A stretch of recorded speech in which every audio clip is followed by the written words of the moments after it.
E eu quero que você abra sua Bíblia já comigo em Atos, capítulo 26. Queridos, faz tempo que eu não indico nenhum livro aqui. E eu quero falar desse livro, não tem o título aqui porque ele tem duas capas. Inclusive está lindo esse material. Ele tem uma primeira capa que se tira, ele é um livro de capa preta, parece uma Bíblia dentro. O nome desse livro se chama Verdadeira Comunhão, do Art Katz. Gente, esse livro é incrível. Olha, eu vou falar uma coisa, vocês vão ver que seu pastor é chique. Estou lendo em inglês, meu segundo livro em inglês que eu estou lendo. Quando o Dan começou a dar cobertura para a gente, eu me comprometi com ele que eu ia aprender para poder conversar com ele. Em fevereiro foi a primeira vez que eu consegui sair com ele sozinho. E agora estou lendo meu segundo livro em inglês. Gente, quando a gente indica um livro para você aqui, é porque nos tocou de uma forma muito profunda, ou principalmente porque o livro fala de algo que é a nossa identidade como família espiritual. E isso aqui é coisa linda, gente. Esse livro é extremamente profundo, fala de relacionamento, do que é ser igreja de verdade, do que é ser família espiritual. Então, assim, o meu desejo, vocês sabem que eu não digo isso toda hora, faz tempo que eu não digo isso. O meu desejo era que todo mundo lesse. Eu comprei, acho que 20 ou 25, então eu não quis indicar antes de estar lendo, mas é coisa linda, gente, é coisa preciosa demais. Eu vou já pedir mais, tá? Mas assim, eu quero recomendar para você porque é hardcore. Amém? Vou dar 10% de desconto para quem comprar hoje. Fazer uma propaganda, né? Vira para a pessoa que está do teu lado, faz aquela cara de profeta e fala assim: eu profetizo que você vai me dar um livro de presente.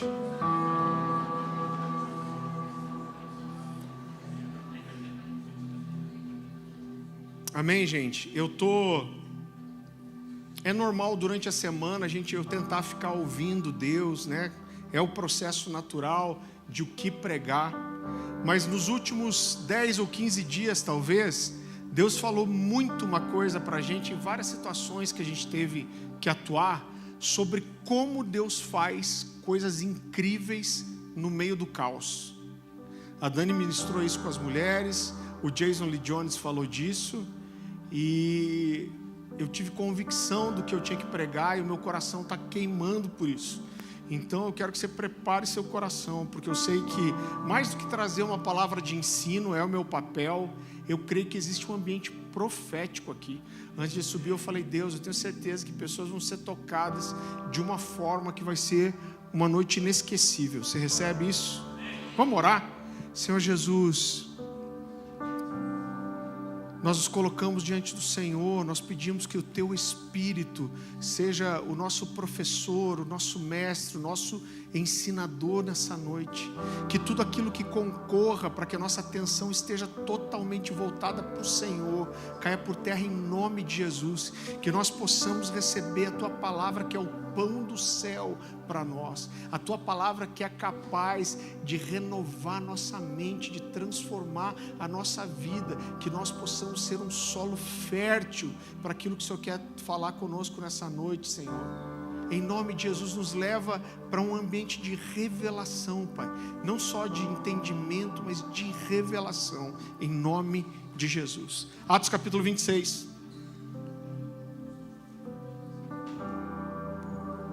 Versículo 10.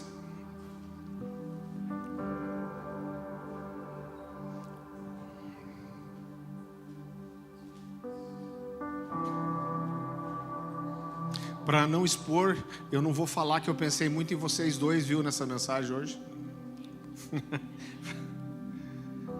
Atos capítulo 26, a partir do versículo 10, esse é o texto que fala da conversão de Saulo, você conhece bem, mas a palavra do Senhor diz assim: e assim procedi em Jerusalém, havendo eu recebido autorização dos principais sacerdotes, encerrei muito dos santos na prisão, e contra eles dava o meu voto quando os matavam. Muitas vezes os castiguei por todas as sinagogas, obrigando-os até a blasfemar, e demasiadamente enfurecido contra eles, mesmo por cidades estranhas, os perseguia. Com esses intuitos parti para Damasco, levando a autorização dos principais sacerdotes e por eles comissionado. Ao meio-dia, ó rei, indo eu caminho fora, vi uma luz no céu, mais resplandecente que o sol, que brilhou ao redor de mim e dos que iam comigo. E caindo todos nós por terra, ouvi uma voz que me falava em língua hebraica: Saulo, Saulo, por que me persegues? Dura coisa é recalcitrares contra os aguilhões. E para começar, eu gostaria de destacar duas coisas para você antes da gente entrar no desenvolvimento da mensagem.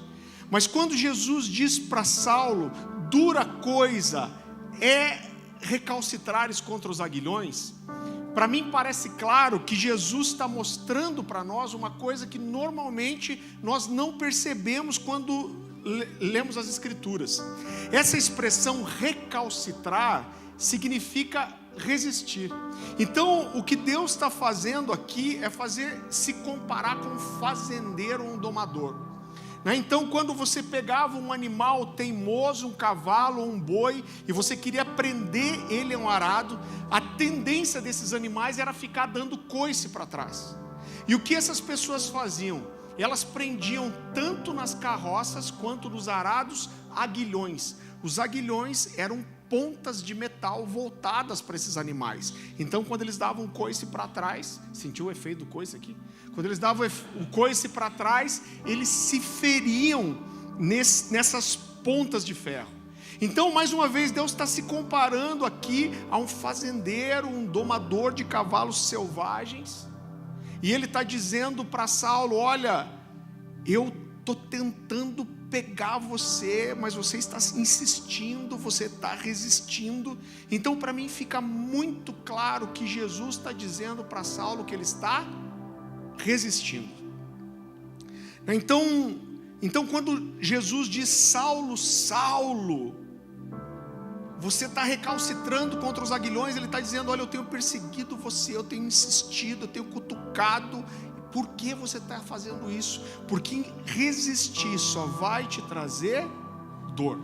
Isso é muito especial, porque muitas vezes a gente olha para esse texto da conversão de Paulo e parece que Jesus do nada, de repente, apareceu na vida de Saulo e resolveu derrubar ele naquela estrada. Mas quando eu olho para isso, fica claro para mim que o que Jesus está dizendo é: eu estou atrás de você, eu tenho perseguido você, eu tenho feito você entender, você está se ferindo no caminho, você está dando coice para tentar se soltar. Eu venho tentando falar com você, te dar sinais, te provocar, te mostrar algo. E Jesus diz para ele: dura coisa é recalcitrar contra os aguilhões. É muito interessante porque esse texto não aparece nas outras vezes em que Paulo fala da sua conversão. E na verdade o que Saulo está fazendo aqui, ele estava conversando com o rei Agripa. E o rei Agripa tinha uma cultura grega muito grande, sem dúvida nenhuma. E o que Saulo está fazendo é usar um ditado grego que era muito conhecido, que dizia: recalcitrar contra os aguilhões é como lutar com Deus. Então Deus está dizendo para ele: você está brigando comigo. E nós podemos olhar para isso e dizer que Deus perseguiu Saulo até gerar nele uma crise santa. E o título dessa mensagem é O Poder da Crise. Quando eu olho para a minha vida, para a minha história e para a vida dos homens de Deus, eu vejo que todos nós, queridos, isso não é uma coisa que acontece todo o tempo. Eu sei que todos nós temos dificuldades todo o tempo. É fácil entender porque chega boleto todo mês, é ou não é? Agora eu entendo que existem alguns momentos na nossa vida, isso é uma coisa que eu ensino muito, para quem eu aconselho, eu discipulo. Existem alguns momentos na nossa vida que são chave. Deus vai levando você para a sua história, você vai desenvolvendo, mas de repente Deus coloca você em uma bifurcação. E esse momento ele muda a sua história para sempre. E quando nós conseguimos ouvir, nós conseguimos entender e dar a resposta correta, isso acaba gerando grande mudança na nossa vida. Então são momentos proféticos de mudança, de transformação, de transição, de crescimento. Eu não tenho dúvida nenhuma que como Deus fez isso com Saulo, Deus faz isso conosco. Você não acorda um dia e Deus fala: você tem que decidir. Deus vai na nossa história, quando esses momentos vão chegando, nos dando várias impressões, Ele vai nos dando vários sinais, Ele vai nos provocando, nos cutucando, para que a gente entenda que um tempo de decisão está chegando. E quando nós conseguimos ouvir, entender e responder da forma certa, grandes mudanças acontecem. E eu quero dizer algo para você. Normalmente, esses grandes momentos de transformação, de mudança, são acompanhados de uma crise. Eu acredito que algumas vezes na nossa vida a gente vai ter isso. Eu lembro que quando chegou o final de 2018, irmão, isso foi tão forte no meu coração. A gente tem ensinado a igreja, quando chega o final de um ano, a gente tentar aumentar a nossa percepção profética, para entender o que Deus quer para o próximo ano, tanto para a igreja, para o mundo, como pessoalmente. E quando chegou em 2018, Deus me falou assim: olha, 2019 é um daqueles anos que não acontecem sempre. É um ano que é chave, é um ano de transformação na sua vida. E isso foi tão forte, eu tenho certeza que eu falei isso com o Gustavo, com a Débora, com o Diego e com a Paty, com a Dani.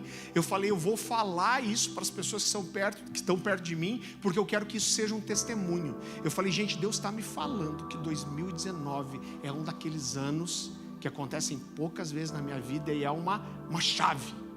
E eu lembro que, no meu contexto, lá na comunidade Alcance, onde a gente estava, era de estar aumentando as minhas saídas, as minhas viagens. E quando Deus me falou isso, eu lembro que eu preparei uma mensagem que eu já preguei aqui, chamada Como Flechas.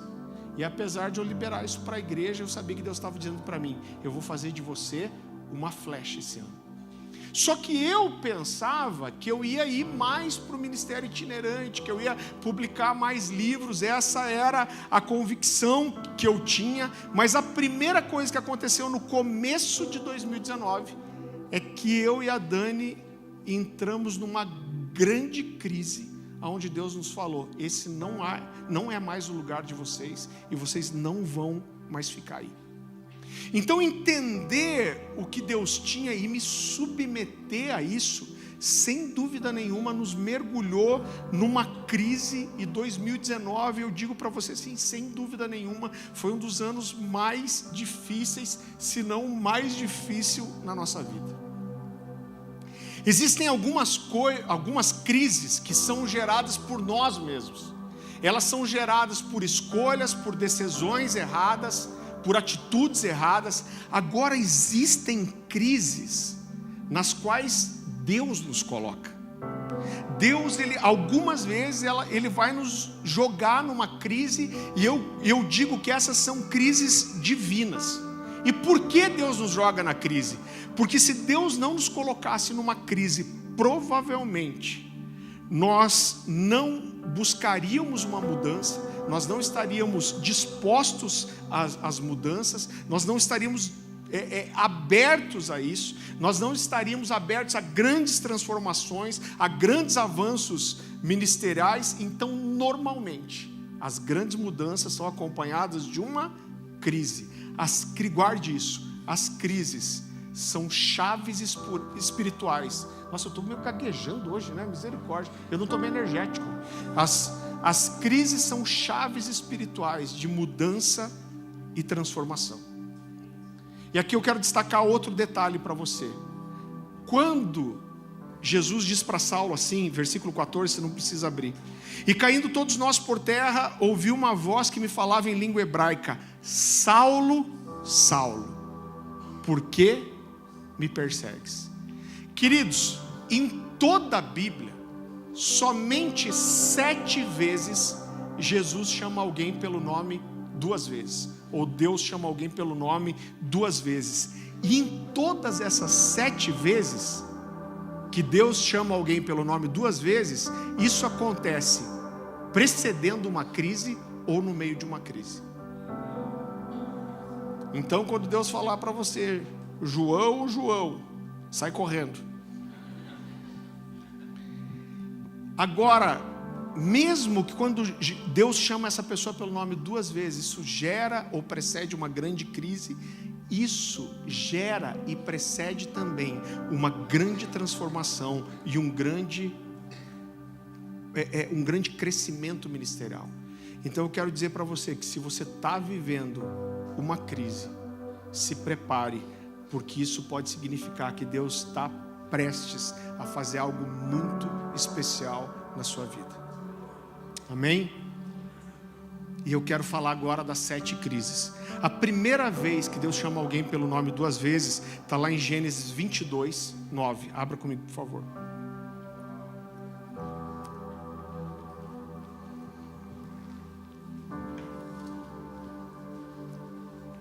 Gênesis capítulo 22, versículo 9.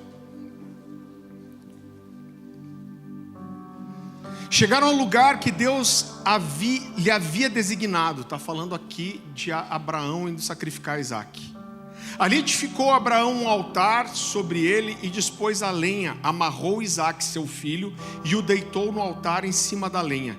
E estendendo a mão, tomou o cutelo para imolar o seu filho. Mas do céu lhe bradou um anjo do Senhor: Abraão, Abraão. E ele respondeu: eis-me aqui. Queridos, é muito interessante, porque Deus faz uma promessa para Abraão de ter um filho. Deus leva 25 anos para cumprir essa promessa. Aí Deus chega nesse momento e fala: olha, pega teu filho, teu único filho, aquele que você ama, oferece a mim. E a Bíblia diz que Abraão estava mesmo para sacrificar seu filho. Eu imagino ele já levantando aquele cutelo. O sacrifício que era feito nesse contexto, o animal era partido no meio, os membros eram separados e jogados no fogo. Era isso que Abraão estava prestes a fazer com o seu filho. Agora, o que eu acho que era mais desafiador na crise de Abraão, era porque Deus não estava pedindo para ele só um filho, mas Deus estava pedindo um filho muito singular. Qual era o chamado de Deus para Abraão? Irmão, resumir o chamado de Deus para Abraão é assim: eu escolhi você, eu vou te dar filhos, eu vou fazer a sua descendência mais numerosa que as estrelas do céu, e através de você e da sua descendência eu vou tocar todas as famílias da terra. Então você entende que o chamado de Abraão estava totalmente relacionado a Isaac, irmão. Ou seja, sem filho não tinha promessa. Sem filho não tinha continuidade daquilo que Deus preparou para ele. Então Isaac era esse filho da promessa. O chamado de Abraão estava totalmente relacionado a ele. Ele esperou 25 anos para que esse filho nascesse. Isaac era o símbolo da aliança, da fidelidade de Deus com Abraão. Deus prometeu, levou 25 anos para cumprir, e agora, um pouco de tempo depois, Deus pedia o menino de volta. Então, a crise de Abraão era Deus pedir para ele de volta o que Deus tinha prometido dar. Alguém já disse que Deus está pronto para nos dar qualquer coisa que nós estejamos prontos a devolver para Ele assim que Ele quiser. E, querido, nesse caso aqui, Deus mandou Abraão parar. Essa história é linda. Deus fala: eu sei que você me ama, não mate seu filho. A Bíblia fala que aparece um cordeiro preso pelos chifres, né? E essa crise fez Abraão conseguir entender o plano de salvação. E, querido, talvez na sua crise Deus venha te pedir exatamente aquilo que Ele te deu. Uma coisa que é difícil a gente entender às vezes na nossa vida cristã é que existe uma dinâmica. E quando Deus te promete, Ele te chama, Ele te propõe uma coisa, isso não quer dizer que vai ser para sempre. Não foi o caso de Abraão, mas talvez Deus peça para você a sua empresa que Ele prometeu te dar. Ele falou: eu prometi, eu cumpri, e agora não quero mais que você tenha, me dá de volta. Talvez a sua crise seja Deus pedir o teu dinheiro, o dinheiro que Ele prometeu e te deu. Talvez a sua crise seja Deus te pedir a sua posição que Ele te colocou e Ele está pedindo de volta. Talvez a sua crise seja Deus te pedir o seu ministério, o ministério que Ele prometeu, Deus Ele deu, e agora Ele diz: me dá de volta. Então, sem dúvida, esse foi, eu posso dizer para você, o Isaac que eu precisei entregar. Eu fazia parte de uma igreja dos sonhos que eu ajudei a construir por 13 anos. eu tinha uma posição ministerial lá, eu fazia parte de um ministério reconhecido, estabelecido. Foi o pastor Luciano que me lançou para viajar todo o Brasil pregando, pregar fora do Brasil, né? Eu tinha uma estabilidade financeira, eu tinha a cobertura certa, mas Deus me chamou pelo nome 2 vezes. Ele falou: Farley, você vai ter que deixar tudo isso aí. Mas a verdade é que muitas vezes, para que Deus nos dê algumas coisas, Ele precisa nos encontrar de mãos vazias. E se Ele não te encontra de mão vazia, Ele não vai te dar. Isaac não era só o filho da promessa, mas era o único. Mexe com o meu coração. Você não precisa abrir Gênesis 22:2. Deus fala para Abraão assim: Abraão. Ele podia dizer só toma seu filho, mas ele disse: toma seu filho, teu único filho, aquele a quem você ama. O que Deus está fazendo é puxar a emoção do coração de Abraão. Ele está dizendo: eu quero esse filho, esse único, esse que você ama tanto, aonde a sua vida está voltada para a vida desse menino, e eu quero que você me entregue. Deus está dizendo: não vai te sobrar nada, só eu. É isso que Deus está dizendo para ele. Mas a resposta de Abraão, de entender essa crise, fez com que ele experimentasse, querido, a provisão divina. João capítulo 8, versículo 56 vai dizer que quando isso aconteceu, Abraão viu o dia do Senhor. Por quê? Porque Abraão sacrificando Isaac é um símbolo da salvação que viria através do Messias. Eu acho que eu já falei isso para vocês quando eu estive em Roma, nas catacumbas romanas. Milhares de pessoas mortas, enterradas lá. Você anda pelas catacumbas, você não vê uma cruz em lugar nenhum. Por quê? Porque a figura de alguém morrendo numa cruz era tão terrível que ninguém conseguia olhar para uma cruz e ver isso como imagem de alguma coisa boa. A cruz só começou a ser usada como símbolo do cristianismo depois que a última geração que viu uma cruz de verdade nasceu. Então eles usavam 2 símbolos para significar a salvação através de Jesus: Jonas dentro da baleia. Jesus fala: assim como Jonas teve 3 dias dentro da baleia, o Filho do Homem vai ressuscitar depois de 3 dias. E eles usavam muito a figura de Abraão pronto para sacrificar Isaac. Por quê? Porque essa é sim uma figura do Messias. Deus proveu para si o cordeiro. Abraão se tornou o pai da fé. E isso aconteceu no meio de uma crise. Um momento muito específico, onde Deus decidiu jogar Abraão numa crise e virar uma chave espiritual na vida dele. A segunda crise está lá em Gênesis 46, se puder abrir comigo.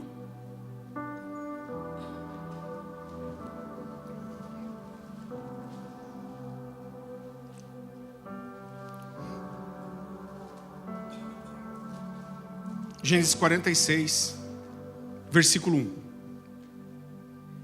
A palavra do Senhor diz assim: partiu, pois, Israel com tudo que possuía, e veio a Berseba, e ofereceu sacrifícios ao Deus de Isaac, seu pai.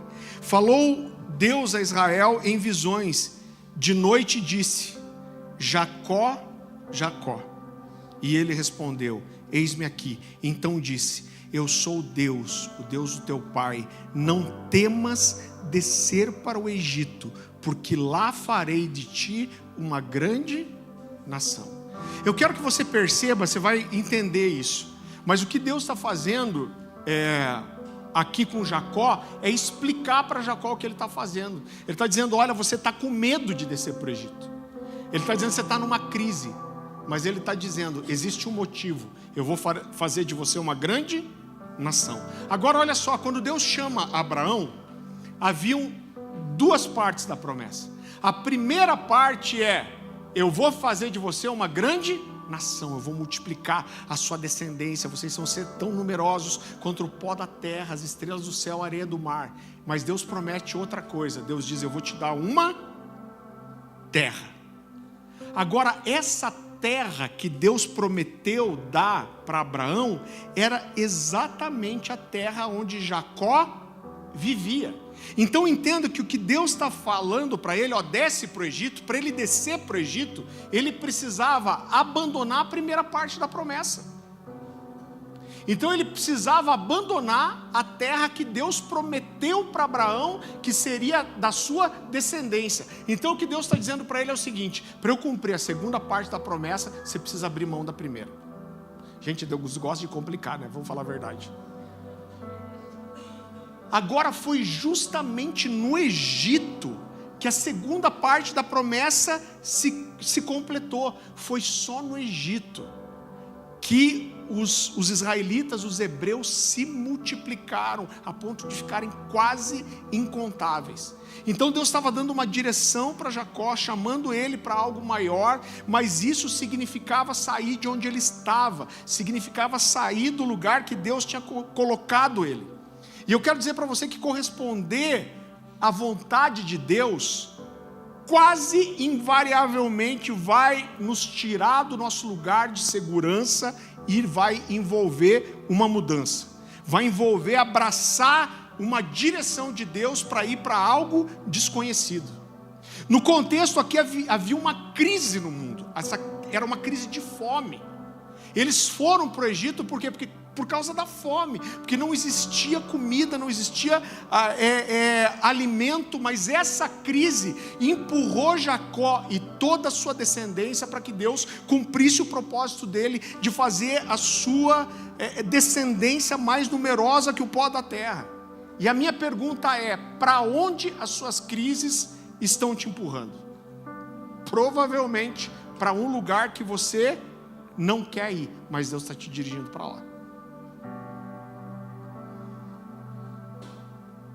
Ouça Deus, mesmo quando Ele está te falando aquilo que você não quer ouvir. Irmão, é desafiador isso. Porque às vezes a gente dobra o nosso joelho, a gente clama, e Deus diz exatamente aquilo que a gente não queria ouvir. E às vezes nossa crise é essa, é ouvir de Deus, é isso mesmo, você vai fazer isso que você não quer fazer. A terceira vez que Deus chama alguém pelo nome 2 vezes, está em Êxodo capítulo 3. Eu quero que você abra sua Bíblia lá comigo. Êxodo capítulo 3.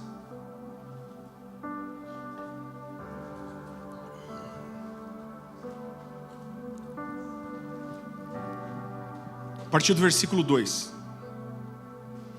A palavra do Senhor diz assim: apareceu-lhe o anjo do Senhor numa chama de fogo. O Senhor, é um texto muito conhecido. No meio de uma sarça. Moisés olhou e eis que a sarça ardia no fogo e a sarça não se consumia. Então disse comigo mesmo: irei para lá e verei essa grande maravilha, porque a sarça não se queima. Vendo o Senhor que ele se voltava para ver, Deus do meio da sarça o chamou e disse: Moisés, Moisés. E esse respondeu: eis-me aqui. Qual era o contexto?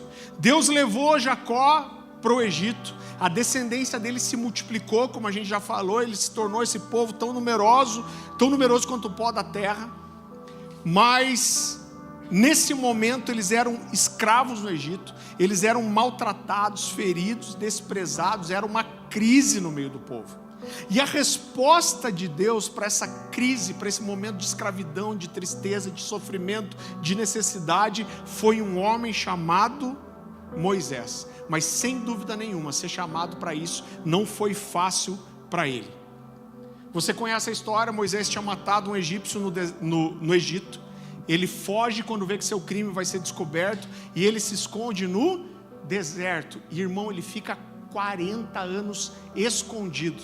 Às vezes eu pergunto para as pessoas: quanto tempo Moisés ficou no deserto? A maioria diz 40. Na verdade ele ficou 80. 40 escondido e 40 peregrinando.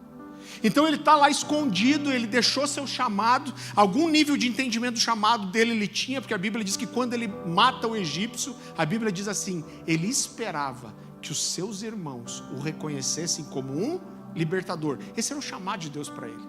Eu não sei que nível de entendimento que ele tinha, mas algum nível ele tinha. Mas ele vai para o deserto, ele se esconde, ele abre mão daquilo que Deus tinha. Irmãos, se passam 40 anos, ele tinha estabelecido família, ele cuidava dos animais do seu sogro, mas de repente Deus chama ele pelo nome 2 vezes, e isso vira de cabeça para baixo a vida de Moisés, porque lembra ele de que ele tinha um chamado a ser cumprido. Moisés esperneou, Moisés negou, Moisés disse que era incapaz, Moisés tentou convencer a Deus de que Deus estava errado de escolher ele. Moisés entrou numa crise, e Moisés nesse processo encontrou muitas desculpas. Ele chega para Deus e fala: Deus, eu não sei falar, eu tenho língua pesada. Ele diz: eu não posso, eu não consigo, não vão acreditar em mim. E ele fala várias vezes: Deus escolhe outro. Às vezes a crise que Deus vai nos colocar é nos fazer encarar e enfrentar as nossas desculpas, nos tirando do lugar onde a gente está escondido e nos fazendo lembrar que nós temos um chamado. Agora, quando você abandonou seu chamado, quando você deixou de lado aquilo para o que Deus te chamou para fazer várias vezes, quando você deixou de lado aquilo que estava queimando no seu coração, o que você fez de errado, que fez você desacreditar que Deus ainda podia cumprir o que Ele te chamou para fazer? Quais são as mentiras que você conta para você mesmo para tentar convencer a Deus e a si mesmo que você não tem um chamado? Então Moisés entrou numa crise, ele não queria, mas Deus chamou ele pelo nome 2 vezes, e essa crise horrível, difícil, levou Moisés a se tornar o libertador do povo de Deus. Ele conduziu o povo, agora incontável, de volta à terra que Deus tinha prometido. A crise fez Moisés enfrentar suas desculpas e colocou, isso literalmente, um cajado de autoridade na mão de Moisés, irmão. Eu quero te dizer algo, guarde essa frase que eu vou te falar. Autoridade e desculpas não combinam. Você não vai conseguir segurar as duas coisas ao mesmo tempo. Enquanto Moisés tinha desculpas, ele não tinha autoridade. Só depois que ele abriu mão das suas desculpas é que Deus pôde colocar um cajado de autoridade na vida dele. Enquanto você continuar negando, enquanto você continuar dando desculpas, a autoridade que Deus tem para você não vai vir para sua mão, porque não dá para carregar as duas coisas ao mesmo tempo. A 4ª vez que Deus chama alguém pelo nome 2 vezes está lá em 1 Samuel capítulo 3.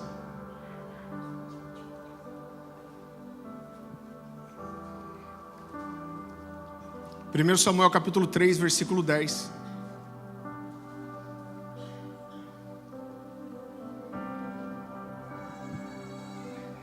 A palavra do Senhor diz assim: então veio o Senhor e ali esteve e chamou como das outras vezes: Samuel, Samuel.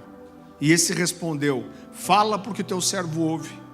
Disse o Senhor a Samuel: eis que vou fazer uma coisa em Israel, a qual todo que ouvir lhe tinirão ambos os ouvidos. Naquele dia suscitarei contra Eli tudo quanto tenho falado com respeito à sua casa. Começarei e cumprirei, porque já lhe disse que julgarei a sua casa para sempre pela iniquidade que ele bem conhecia, porque seus filhos se fizeram execráveis e ele não os repreendeu. Portanto jurei à casa de Eli que nunca lhe será expiada a iniquidade. Meu Deus, como é pesado isso. Nem com sacrifício e nem com oferta de manjares. Ficou Samuel deitado até pela manhã. Ficou em crise, irmão. Ficou Samuel deitado até pela manhã. Então abriu as portas da casa do Senhor, porém temia relatar a sua visão a Eli. Queridos, existia uma crise aqui. E que crise era essa? Era uma crise do sacerdócio. A Bíblia fala que os filhos de Eli faziam o que era repreensível diante do Senhor. Eles agiam como filhos de Belial, filhos do Satanás. E qual era o pecado de Eli? Eli não fazia nada. Eli se tornou tolerante com o pecado dos seus filhos. Deus chega a dizer para ele: se você ama mais os seus filhos do que a mim. E isso fez com que o sacerdócio fosse comprometido. Agora Samuel era um garoto aqui, ele estava aprendendo a se relacionar com Deus, e olha que sacanagem. Vou falar a verdade. Deus me chamou para ser um profeta. Minha mãe me deu para Deus, eu vou viver lá como profeta, eu vou ser um falador do nome de Deus.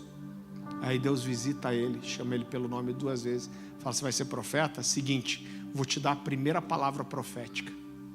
Você vai chegar para esse cara que é o seu discipulador, esse cara que é o sacerdote, esse cara que é a autoridade sobre você, esse cara que é respeitado por toda Israel. E você vai dizer assim: que eu falei com você. Você vai dizer: Eli, o julgamento chegou. Eu vou acabar com a sua descendência. O pecado da sua casa jamais vai ser expiado, nem com sacrifício, nem com oferta de manjar. Você não vai ter descendência, porque eu vou matar os seus filhos sem que netos sejam gerados. É a primeira palavra profética que ele tinha que dar. Sussa. Eu imagino Samuel: vou mandar um currículo para o Egito. Tipo, valeu, Deus. Então Samuel estava aprendendo a se relacionar com Deus, e essa é a primeira palavra profética. O que Deus estava fazendo com Samuel, olha como é poderoso isso, querido. A referência era o sacerdote. Agora o que Deus está fazendo, chamando Samuel, Deus está dizendo para ele: olha, eu estou chamando você para viver um nível mais profundo do que as pessoas que estão à tua volta vivem. O que Deus está dizendo para Samuel é: você não pode andar como eles. Você precisa ir mais fundo, você tem que ser mais radical em relação ao pecado. O que serve para eles não é suficiente para você. Eu quero que você viva em outro nível. Agora Samuel abraçou esse chamado de Deus, a santificação. Ele teve coragem de ir até Eli e dar sentença profética. E a Bíblia diz, esse texto é tão precioso, porque a Bíblia diz assim: e Samuel cresceu, e todo Israel reconheceu que Deus confirmava a sua palavra como um profeta. Eu lembro que uma das coisas que Deus me falou, me disse no começo de 2019, que foi o ano da minha crise, foi: Deus falou assim: ó, o que você conhecia da palavra até aqui tá bom, mas daqui para frente não dá mais. O que você orava, até aqui tá bom, mas porque eu tenho para você aqui para frente, não dá mais. O que você jejuava, até aqui tudo bem, mas agora não é mais suficiente. O que você se santificava, até aqui valeu, mas daqui para frente não dá mais. E Deus me falou: olha, se você quer abraçar o que eu tenho, a vida que você leva já não será mais suficiente. Você vai ter que orar mais, buscar mais, ouvir mais, se mover mais por fé. E eu lembro da crise que isso me gerou, irmão. Por que uma crise? Pelo medo de falhar, de não conseguir corresponder. Pai, eu sei que parece talvez até assim meio subjetivo, mas eu fiz essa oração muitas vezes durante 2019. Sabe por quê? Porque era tão forte. Irmão, eu sou sanguíneo. Você sabe que o sanguíneo ele é burro. Ainda bem que burrice não é pecado, né? Eu estou falando como sanguíneo, então eu posso falar. Porque Deus começou a me falar esse negócio, eu comecei a falar para todo mundo. Vou contar para todo mundo para dar testemunho depois. Mas chegou uma hora que eu falei: cara do céu, e se esse ano passar e não acontecer nada? E se esse ano passar e eu não conseguir orar mais? E se esse ano passar eu não conseguir jejuar mais? E se esse ano passar eu não conseguir me santificar mais, buscar mais? E chegou uma hora que aquilo que Deus estava me falando começou a me deixar mal, irmão, em vez de bem. Eu lembro que várias vezes eu cheguei e teve um dia que foi especial. Eu estava quase querendo fugir. E eu falei: Deus, o Senhor conhece as minhas falhas, o Senhor conhece a minha limitação, o Senhor conhece que eu tenho que usar um monte de coisa para que eu seja estável, para que eu seja... porque o sanguíneo é assim. Ele decide fazer alguma coisa, irmão, ele luta contra o mundo para fazer, mas dura 3 dias. Os sanguíneos estão rindo, né? Então eu falei, Deus, o Senhor conhece a dificuldade que eu tenho de permanecer em algumas coisas. Eu falei, Deus, eu estou com medo. Eu falei, Deus, eu vou falhar. Eu falei, Deus, o Senhor me conhece. Eu sou desse jeito. Um dia eu estou quicando, outro dia eu estou assistindo Netflix. Eu falei, Deus, eu tenho medo, eu vou falhar. E eu ouvi Deus falar comigo com muita clareza, como não é sempre que Ele fala. E Deus me falou assim: eu sei quem você é. Eu conheço todas as suas falhas e limitações.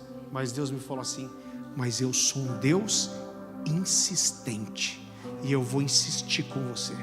Insistir como eu insisti com Moisés, insistir como eu insisti com Gideão, insistir como eu insisti com Jacó, insistir como eu insisti com Paulo. Agora, entender o que Deus queria e precisava que eu fosse mais fundo, sem dúvida nenhuma, gerou uma crise. Em algum momento eu precisei decidir que eu ia abraçar o que Deus estava me propondo. E a minha crise aqui foi dizer: tá bom, Deus, vamos em frente. A quinta vez que Deus chama alguém pelo nome, 2 vezes, está em Lucas capítulo 10.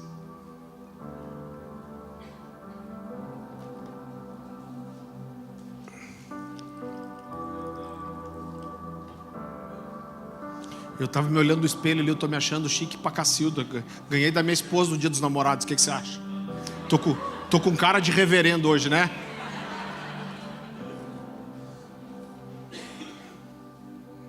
Lucas capítulo 10, versículo 38. A palavra do Senhor diz assim: indo eles de caminho, entrou Jesus num povoado, e certa mulher chamada Marta hospedou na sua casa. Esse é um dos que eu mais gosto. Tinha ela uma irmã chamada Maria, e esta quedava-se assentada aos pés do Senhor, a ouvir-lhe os ensinamentos. Marta agitava-se de um lado para outro. Devia ser sanguínea, coitada. Marta agitava-se de um lado para outro, ocupada em muitos serviços. Então se aproximou de Jesus e disse: Senhor, não te importas de que a minha irmã tenha deixado que eu fique a servir sozinha? Ordena-lhe, pois, que venha ajudar-me. Respondeu-lhe o Senhor: Marta, Marta, andas inquieta e te preocupas com muitas coisas.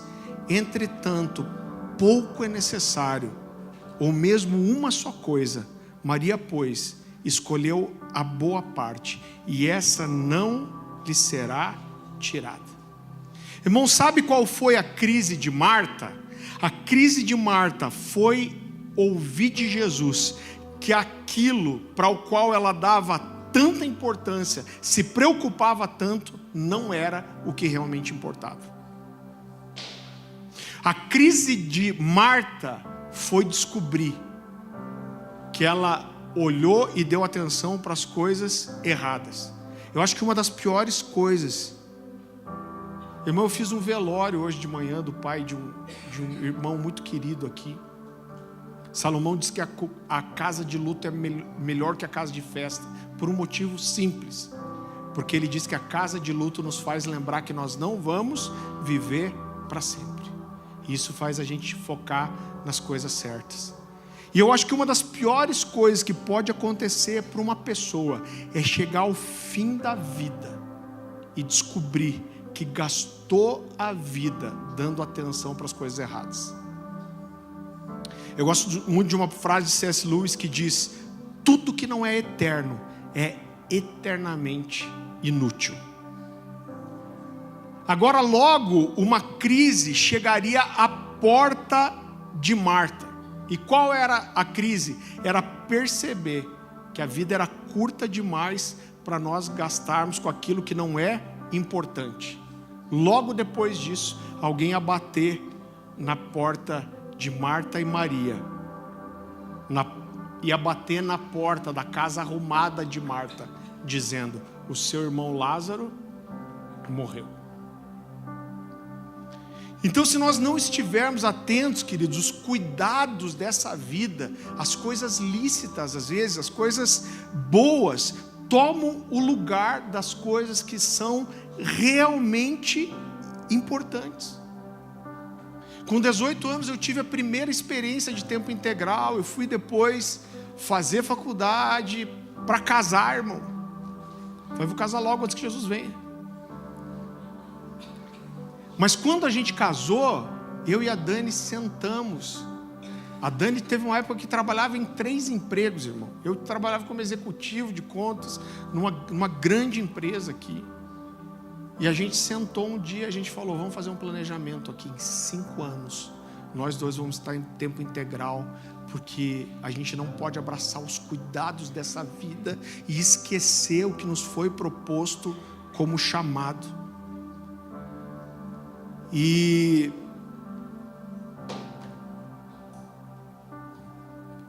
quando você foca nas coisas erradas, isso tende a nos jogar, querido, sim, para uma crise. E muitas vezes essas coisas vão entrando na vida e você não percebe, coisas boas. Você sabe que quando eu sonhava, desde com 16 anos eu ouvi de Deus, você vai ser um pastor, você vai ser um pregador, e você vai viajar o Brasil e as nações pregando. Isso entrou no meu coração com 16 anos, e toda vez que eu sonhava em ter ministério em tempo integral, o que mais me queimava o coração não era viajar, não era pregar, não era ter o título de pastor, mas era ter tempo com Deus, irmão. Tempo para estudar, para buscar, para orar. E a grande verdade, eu vou te falar uma coisa, que acontece com a maioria dos homens de Deus que vão para tempo integral. Pensa numa desgraça, mas é verdade. A igreja, ela demanda tanta coisa, e sempre tem alguém, eu não estou dizendo que isso é ruim, não estou dizendo para você não nos procurar, mas se você deixar, a igreja, ela mata a sua vida espiritual, porque sempre tem alguém precisando, alguém querendo, alguém pedindo uma visita, alguém querendo uma oração, alguém querendo que você fale, alguém querendo que não sei o quê. E eu estava assim, eu acho que há uns 3 anos em tempo integral, e eu percebi que eu orava muito menos do que quando eu trabalhava, e eu estava infeliz, insatisfeito, frustrado e seco. E teve uma hora que eu tive que mudar a minha vida. Eu falei, eu não quero mais isso para mim, porque trabalhar para Deus pode ser muito diferente do que ter relacionamento com Ele. A 6ª vez que Deus chama alguém pelo nome é em Lucas 22, versículo 31.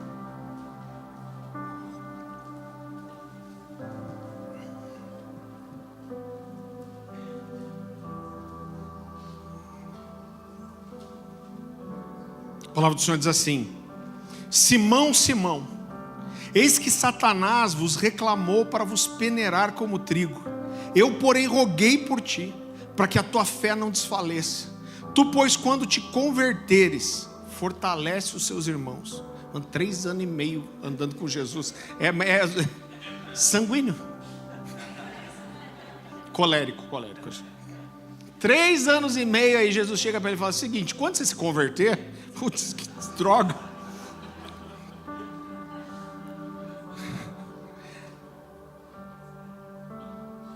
Quando se converter, se fortalece seus irmãos. Ele, porém, respondeu: Senhor, estou pronto a ir contigo, tanto para a prisão como para a morte. Ah, galo velho. Mas Jesus lhe disse: afirmo-te, Pedro, que hoje 3 vezes me negarás que me conhece, antes que o galo cante. Querido, logo depois que Jesus diz essas palavras, você conhece a história, e Pedro realmente negou Jesus 3 vezes, só para não ser relacionado com ele. E a crise que Pedro teve foi ter um encontro terrível com ele mesmo. A crise de Pedro foi ter um encontro horrível com a realidade de quem ele era e com a realidade de que ele se achava muito melhor do que ele era de verdade. Eu vi num filme uma frase esses dias, eu achei muito bom. A pessoa dizia assim, alguém estava falando sobre buscar o autoconhecimento, e o cara falou assim: não vou fazer isso não. Buscar o autoconhecimento é o primeiro passo para a gente se odiar. Eu falei, tá aí uma verdade. Agora eu vou dizer para você, eu tive algumas crises assim. E eu acho que uma das coisas mais difíceis da vida é a gente perceber que a gente precisa ainda caminhar muito para se tornar aquilo que a gente achava que era. Tem irmão que se desse para comprar ele pelo que ele vale, vender pelo que ele pensa que vale, dá para ficar rico.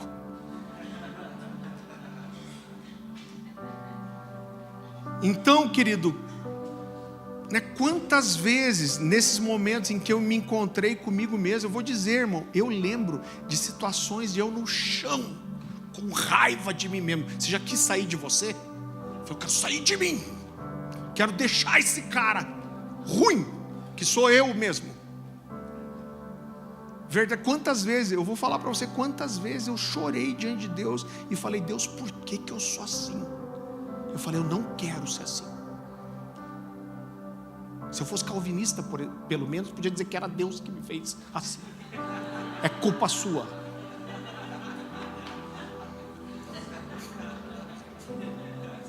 Deus me predestinou a ser uma íngua. Eu estou brincando. Quando eu discuto com os calvinistas, eles quase sempre me convencem. Porque chega uma altura que eu falo: não, cara, eu acredito na predestinação. Porque eu tenho certeza que você foi predestinado a ser chato. É mais ou menos isso, né? Então, quando Pedro tem esse encontro terrível com ele mesmo, ele entra provavelmente na pior crise da vida dele. Irmão, quando Pedro se encontra com ele mesmo, o que ele faz? Essa criatura é um dos 12 apóstolos do Cordeiro, que tem o seu nome escrito nas fundações da cidade celestial, que andou com Jesus 3 anos e meio, que foi chamado a ser um dos apóstolos do Cordeiro. Mas quando ele tem esse encontro miserável com ele mesmo, o que ele faz? Volta a pescar. Mas Jesus errou.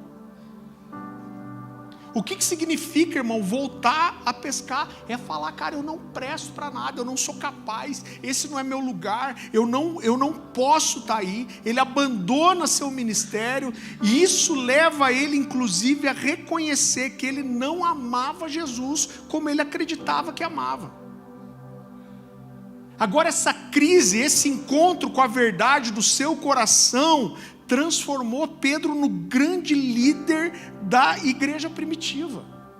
A Bíblia não diz isso, mas a história conta que depois que Pedro é restaurado, ele vira primeiro líder de Jerusalém, como se fosse o líder dos apóstolos, tipo mega apóstolo, apóstolo ninja, apóstolo sênior.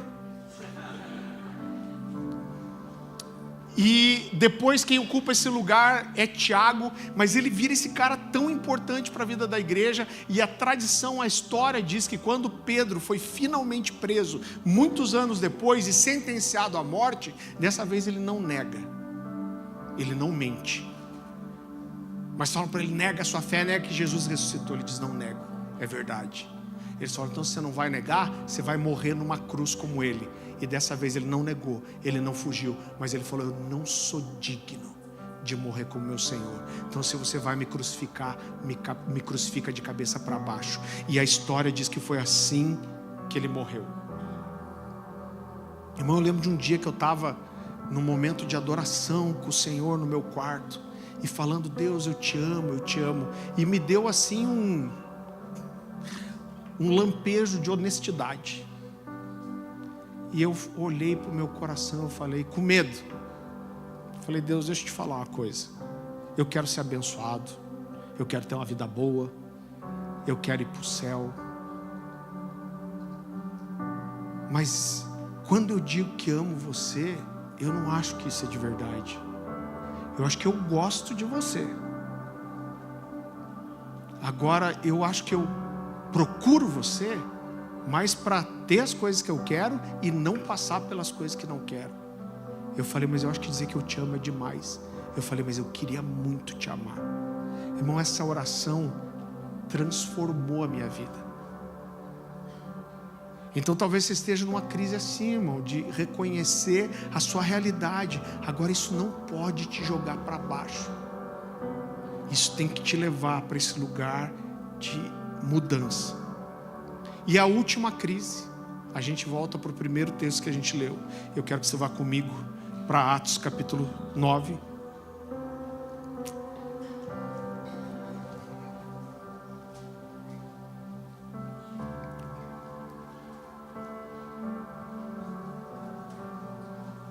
A palavra do Senhor diz assim: seguindo estrada fora, ao aproximar-se de Damasco, subitamente uma luz brilhou do céu ao seu redor. E caindo por terra, ouviu uma voz que lhe dizia: Saulo, Saulo, por que me persegues? Ele perguntou: quem és tu, Senhor? E a resposta foi: eu sou Jesus, a quem tu persegues. Mas levanta-te e entra na cidade, onde te dirão o que te convém fazer. Os seus companheiros de viagem pararam emudecidos, ouvindo a voz, não vendo contudo ninguém. Então se levantou Saulo da terra, e abrindo os olhos nada podia ver, e guiando pela mão, levaram-no para Damasco. Esteve 3 dias sem ver, durante os quais nada comeu e nem bebeu.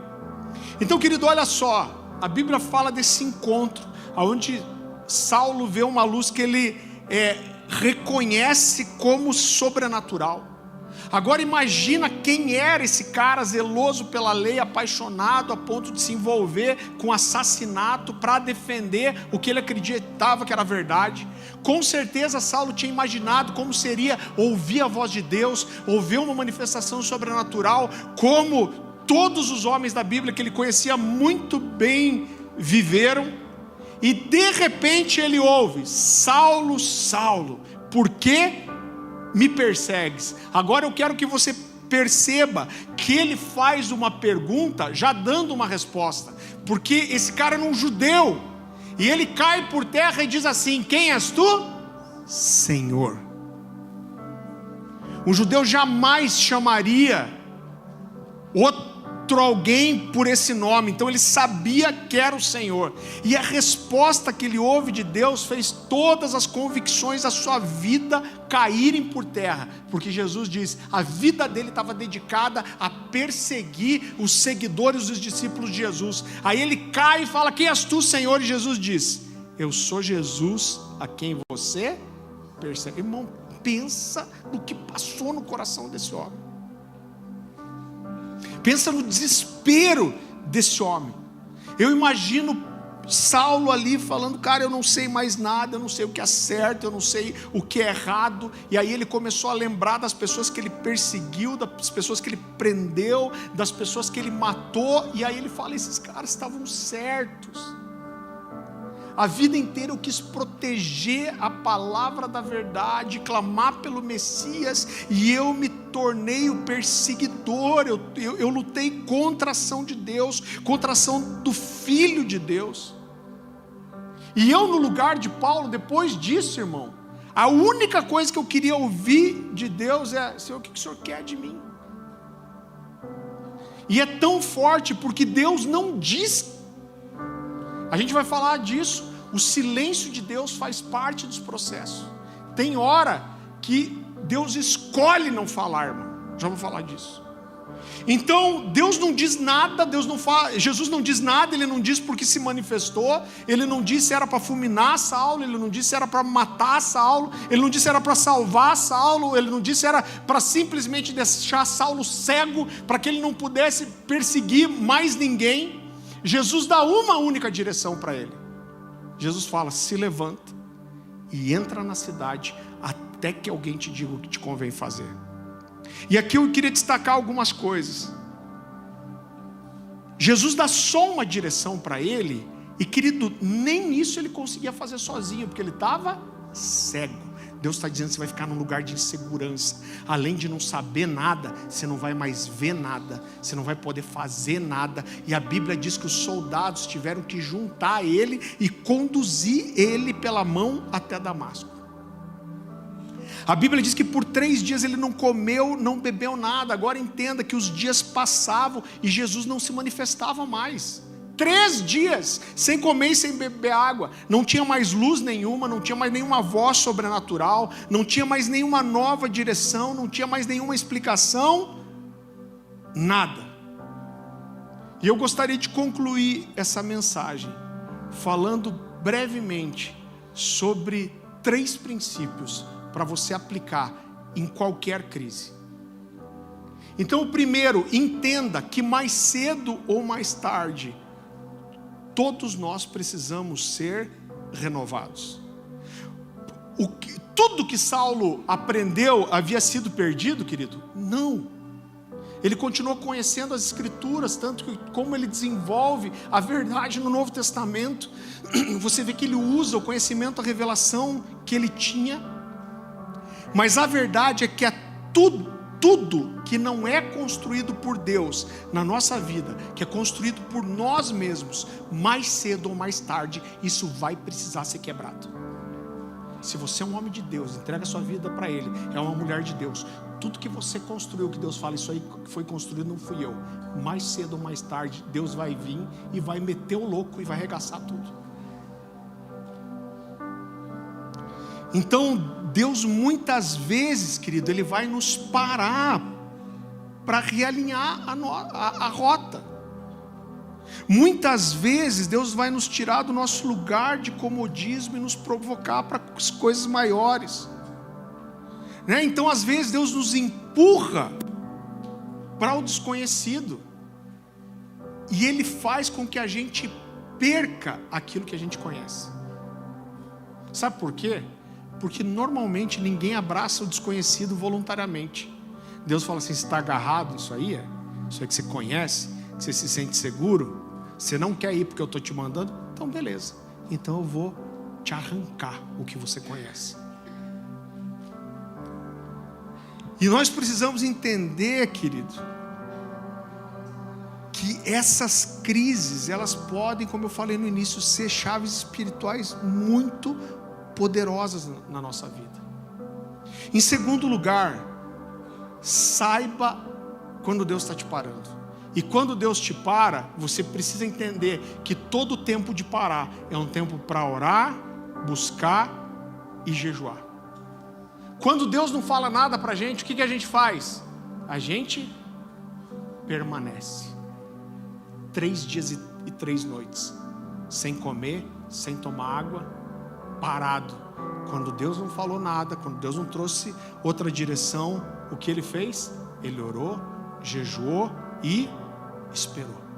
Ele ficou atento para ouvir. Eu gosto muito de uma frase do pastor Luiz Hermínio, que ele diz: olha, o que nos transforma não é o poder, o que transforma é a presença. Então quando você percebe que você precisa ser transformado, a primeira coisa que você precisa fazer é correr para a presença. Então eu olho para isso e eu vejo como Saulo entendeu aquele tempo. Sabe por quê? Porque a oração, ela nos mostra quem Deus é. E quando nós entendemos quem Deus é, isso nos faz entender quem a gente é também. Porque a nossa identidade é descoberta na identidade de Deus. Toda oração é um tempo de confronto. Então numa crise, saiba parar, jejuar, orar e estar sensível. Em terceiro lugar, quando Deus te dá só um passo, seja fiel a Ele. O passo que Deus deu para Saulo foi: vai para a cidade e espera. Ele não só esperou, mas ele esperou orando, jejuando. Então entenda que o silêncio de Deus, ele faz parte das crises, irmão. Quantas vezes na vida eu já ouvi, cara, parece que quando eu mais precisava que Deus me falasse alguma coisa. E eu vou te falar que esse entendimento que eu tenho, querido, eu não posso talvez fazer uma construção bíblica tão profunda disso, mas eu vejo isso se repetir sempre. Parece que nas piores crises Deus se silencia, porque Deus quer que você insista em buscar. Deus quer que você insista em ficar quieto. Deus quer que você insista em estar sensível. Deus quer que você insista em depender dEle. E o silêncio de Deus faz parte. Existe um livro que me marcou muito. C.S. Lewis, que é o autor de Crônicas de Nárnia, né? Ele é muito conhecido pelo Crônicas de Nárnia, mas é um dos meus autores preferidos. Ele era muito profundo. E ele casou, se eu não me engano, com 60 anos. E a esposa dele morreu 2 anos depois. Eu não lembro exatamente os números, mas é algo muito parecido. Ela morreu de câncer nos ossos. E aí quando ela morreu, ele já era um escritor muito conhecido. Ele morreu pouquinho tempo depois, se eu não me engano com 65 ou 64. E quando ela morreu, ele começou a escrever vários cadernos, abriu o coração dele para Deus. E esse material virou um livro chamado A Anatomia de uma Dor, onde ele rasga seu coração. Para você ter uma ideia, ele publicou o livro na época com pseudônimo, porque ele falou: se eu abrir meu coração desse jeito aqui, as pessoas vão me julgar. E ele começa o livro dizendo assim: Deus, o que eu sinto é que quando eu estou fazendo festa, você está aqui. Mas agora que eu estou desesperado, quebrado, a impressão é que quando eu bato na sua porta, eu vejo a chave, eu ouço a chave virando 2 vezes do lado de dentro e me deixando para fora. Então ele começa rasgando, falando: Deus, você não me fala nada, eu não sinto, eu não vejo. E no final, mais para o final do livro, ele fala: Deus, eu reclamei tanto de você não me responder, mas a compreensão que eu tenho hoje é que eu te perguntava coisas que você não pode responder. Ele falou: talvez você está lendo isso aqui, você está perguntando como que podem haver perguntas que Deus não pode responder. Ele falou: eu olho para hoje para quem Deus é, porque Deus tem feito comigo nesse luto. E a impressão que eu tenho é que as perguntas que eu fazia para Deus eram perguntas sem resposta, do tipo: Deus, o amarelo é redondo ou quadrado? Quantos quilômetros existem em 1 minuto? Ele falou: as minhas perguntas eram tão pequenas que não existia resposta. Agora o silêncio de Deus, irmão, ele faz parte. E o que a gente deve fazer? Deus não vai falar, então vou ficar de boa. Não, o que a gente faz? A gente insiste, a gente busca, porque é a hora de parar e aquietar todas as outras vozes, a ponto da gente conseguir ouvir quem fala através de uma brisa suave. É a hora de, por um tempo, não saber o que fazer. É isso que Deus quer de você, que você não saiba o que fazer. Então, se Deus te dá um único passo, seja fiel a Ele. Se é orar, ore. Se é obedecer, obedeça. Se é estudar, estude. Se é pedir perdão, peça. Se é ficar quieto até ouvir o próximo passo, fique. Agora entenda, a sua crise pode ser um momento assim tão importante de transformação e de ação de Deus para algo muito especial.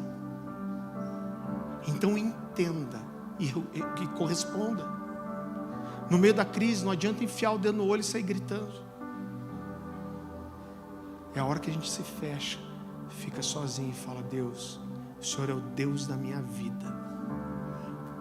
Eu sou tão importante para você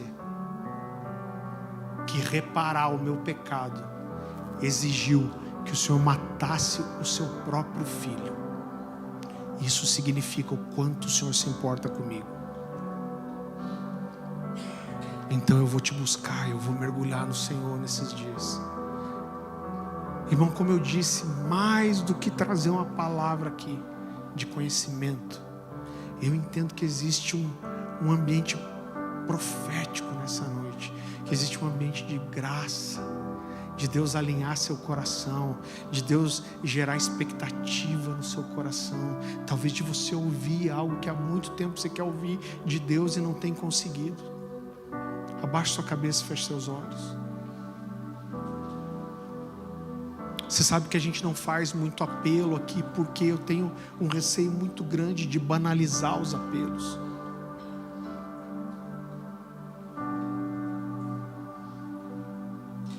Mas se você está vivendo algum nível, algum tipo de crise na sua vida, e isso tem tocado seu coração, e você fala: Deus, eu estou nesse lugar, eu quero entender, eu quero corresponder da forma certa, me ajuda. Se você quer rasgar seu coração para Deus, você quer pedir socorro, eu não queria que você fosse embora sem eu ter a oportunidade de pelo menos botar minha mão em você, orar com você. Se você é um desses, eu quero que você venha aqui para frente. Você pode ajoelhar, sentar no chão, deitar, ficar em pé, como você quiser. Mas eu entendo que quando a gente faz um apelo assim, é uma forma de você dar uma resposta para Deus, de dizer: essa mensagem é para mim, eu estou nesse lugar, essa mensagem é minha, eu preciso viver algo novo do Senhor.